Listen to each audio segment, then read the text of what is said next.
আমি ভাবতেও পারিনি ছেলেটার মাথাটা গরম হয়ে যাবে বলে।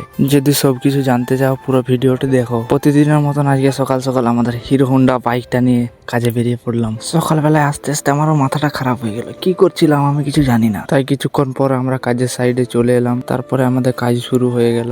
লেভার এসছে তো মিস্ত্রি আসে না, কি বলবো, সব দিকেই জ্বালা। তারপর একদিকে ভাইপো ইট ভাঙছে আর আমি এদিকে দাঁত কেলাচ্ছি। মশলা শেষ হয়ে গেছে বলে আমি মশলা আনতে চলে এলাম। তারপর এইখান থেকে সবকিছু শুরু হলো। ভাইপো বলছে ইট বই আমি পেশি বানিয়ে নিলাম। তারপরে বললাম তুই ওরকমই থাকবি। তারপরে আবার মশলা বইতে শুরু করলাম।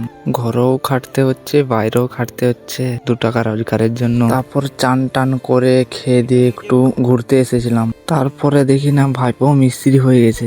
আমি ভাইপোকে বলছি আমাকেও কিছু শিখিয়ে দে। তারপরে বলছে তুই তো কিছুই পারবি না, তুই শুধু দেখ আমার কাজটা। তো আজকের ভিডিওটা এখানেই শেষ করলাম। যদি ভিডিওটা ভালো লাগে একটা লাইক করে দিও। যাওয়ার সময় একটু হর হর মহাদেব বলে দিয়ে যেও।